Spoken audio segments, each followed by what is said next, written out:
Bonjour, bonsoir. Haïti marque sa présence régionale. Le président du Conseil présidentiel de transition, Laurent Saint-Cyr, a salué la participation d'Haïti à Carifesta 15, organisée à la Barbade.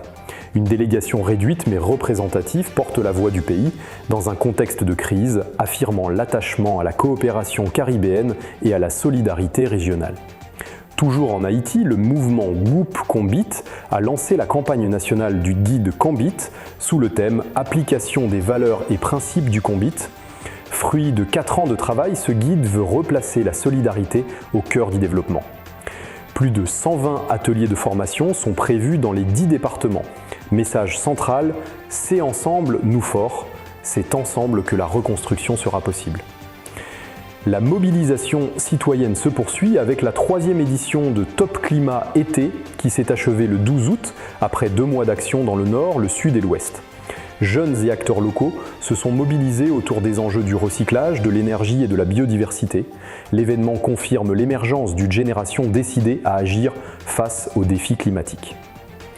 En Floride, la police a arrêté Emily Martinez, une fausse dentiste de 36 ans, accusée d'avoir utilisé Crazy Glue et ciment pour coller des prothèses.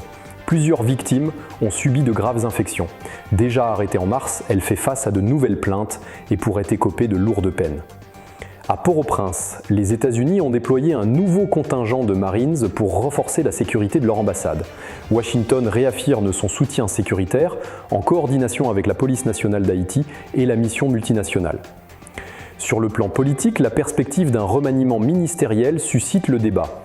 Observateurs et citoyens réclament une rupture réelle avec des personnalités intègres capables de sortir Haïti de la crise.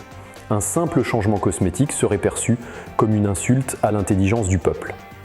À Pétionville, un grave accident impliquant 2 véhicules blindés de la mission multinationale a coûté la vie à plusieurs personnes et fait des blessés graves à Pèlerin-Neuf. Les rescapés ont été transférés à l'hôpital Aspen. La mission a promis plus de détails prochainement.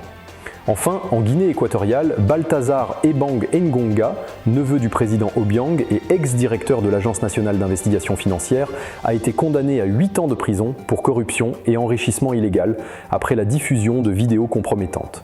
Ce scandale ternit une fois de plus l'image du régime. Merci d'avoir été des nôtres. Rendez-vous dans quelques heures pour une nouvelle édition.